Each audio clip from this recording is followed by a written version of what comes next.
Hello friends, welcome back. Myself Kanchan और आप देख रहे हैं ब्रेन फूड चैनल। तो इस वीडियो में शेयर करूंगी अपना एपीएस का original certificate, army public school certificate, और ये भी जानेंगे कि एपीएस का exam pattern, selection process, qualifying marks, mode of exam और जो सर्टिफिकेट है उसकी वैलिडिटी क्या रहेगी।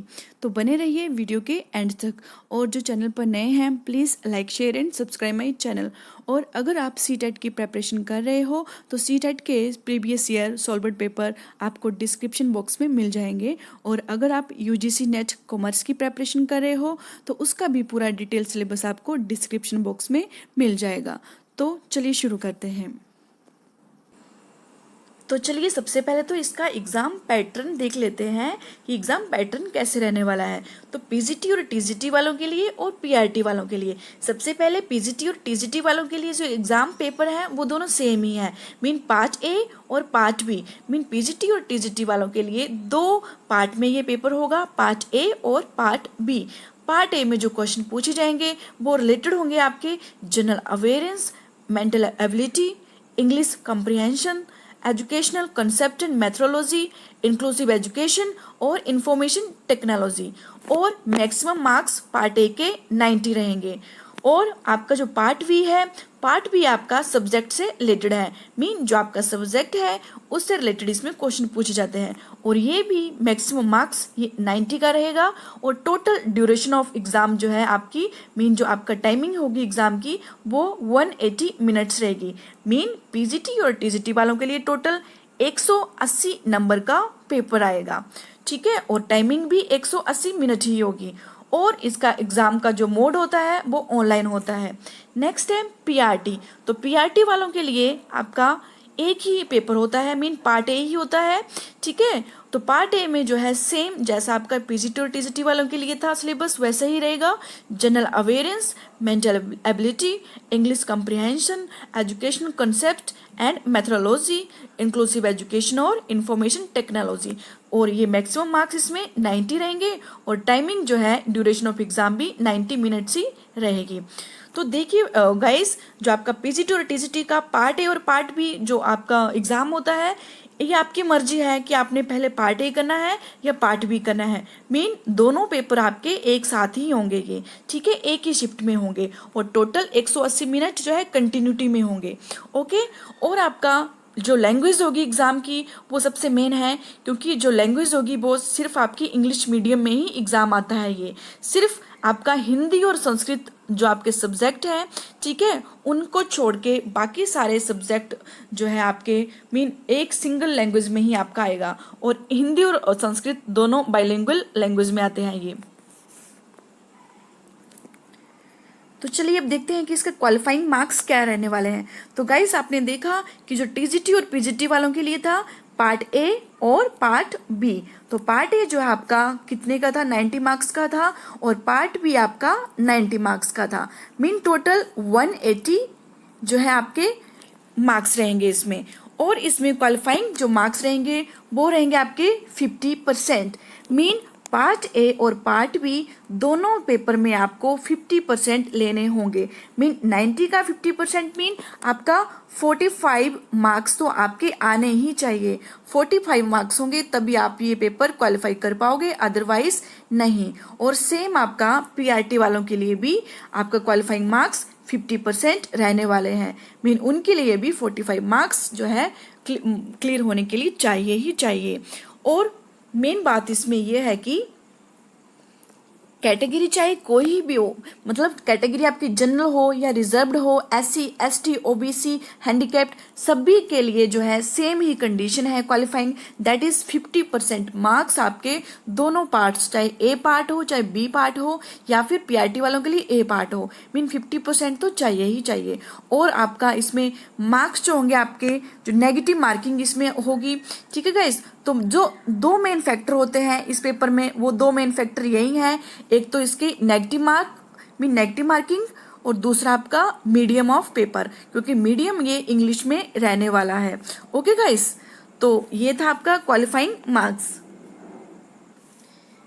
नेक्स्ट है मोड ऑफ एग्जाम। तो मोड ऑफ एग्जाम इसका ऑनलाइन रहने वाला है और दोनों पेपर जो है, जो आपके पार्ट ए और पार्ट बी दोनों एक साथ ही होंगे। पीजीटी और टीजीटी वालों के लिए 180 मिनट होंगे टोटल, और पीआरटी वालों के लिए टोटल 90 मिनट्स का यह पेपर होगा।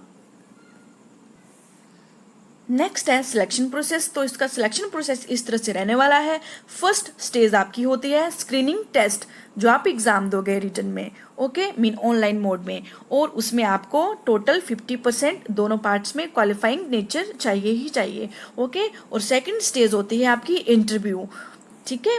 और आपकी थर्ड स्टेज होती है टीचिंग स्किल्स की। तो टीचिंग स्किल इसमें टेस्ट की जाती है, कंप्यूटर एबिलिटी भी इसमें जो है चेक की जाती है, और तीनों ही स्टेजेस में जो है क्वालिफाइंग एरिया 50% मिनिमम तो चाहिए ही चाहिए। नेक्स्ट है वैलिडिटी ऑफ स्कोर कार्ड। तो वैलिडिटी ऑफ स्कोर कार्ड जो है इसकी इस तरह से रहेगी, मीन जब आपका स्कोर कार्ड आपको इशू होता है या सर्टिफिकेट जब मिलता है, तो उस सर्टिफिकेट मिलने के 3 साल के अंदर आपको किसी सीबीएसई जो है, आपके सीबीएसई बोर्डिंग स्कूल या सीबीएसई एपीएस स्कूल में आपको ज्वाइनिंग करना होगा। मीन अगर आप 3 साल के अंदर कहीं ज्वाइनिंग कर लेते हो, और आपकी ज्वाइनिंग तभी होगी जब आप जो 3 स्टेजेस हैं, स्क्रीनिंग टेस्ट, आपका इंटरव्यू, टीचिंग स्किल्स, इन 3 स्टेजेस को पार करने के बाद आपकी ज्वाइनिंग होती है, और सर्टिफिकेट इशू होने के 3 साल के अंदर आपको ज्वाइन करना पड़ता है। अगर आप 3 साल के अंदर कहीं ज्वाइन नहीं कर पाते हो, या आप 3 स्टेजेस को पार नहीं कर पाते हो, तो यह आपका स्कोर कार्ड जो है इनवैलिड हो जाएगा। नेक्स्ट, तो ये रहा मेरे एपीएस का सर्टिफिकेट, जो इस तरह से दिखता है, सामने पिक लगी है। तो चलिए इसको जूम करके देखते हैं। तो सर्टिफिकेट आपका इस तरह से रहेगा। फ्रेंड्स, जो आपका एपीएस का जो स्कोर कार्ड है, ठीक है, जो स्कोर कार्ड है यही आपका ओरिजिनल सर्टिफिकेट होता है, ठीक है। स्कोर कार्ड को ही सर्टिफिकेट कहते हैं, ठीक है। तो देखते हैं, जो आपका मेरा एग्ज़ाम हुआ था 19 अक्टूबर 2019 को ये एग्ज़ाम हुआ था, ठीक है। और यहाँ पे नेम, वेन्यू, कहाँ पे हुआ था, सब्जेक्ट, मेरा सब्जेक्ट पीजीटी कॉमर्स है, ठीक है। Date of birth, marks secured, तो जो मार्क्स सिक्योर्ड है यहाँ पे शो किए गए हैं, पार्ट ए और पार्ट बी, ठीक है। तो पार्ट ए में 50% मार्क्स है, मीन आपको फ्रेंड्स पार्ट ए और पार्ट बी दोनों में अलग अलग से 50% मार्क्स लेने होंगे, दोनों साथ में नहीं, अलग अलग से। मीन पार्ट ए में 50% होंगे, तभी आपका ये एग्ज़ाम जो है क्लियर होगा।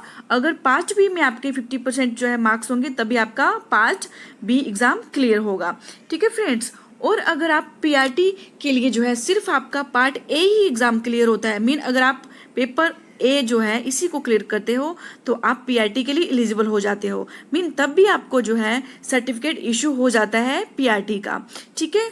और आपको जो आपका मेन सब्जेक्ट है पीजीटी और टीजीटी क्लियर करना चाहते हो, तो उसके लिए आपको साथ में पार्ट बी में भी जो है आपको क्वालिफाइंग मार्क्स लेने होंगे, मीन पार्ट बी भी आपका क्लियर होना चाहिए, दैट इज 50% आपको इसमें भी लेना पड़ेंगे। तो यहाँ पे जो है पार्ट ए में मेरे 50% मार्क्स है, तो मीन ये क्लियर है। और पार्ट बी में भी जो है आपके मेरे यहाँ पे 58.33% मार्क्स है।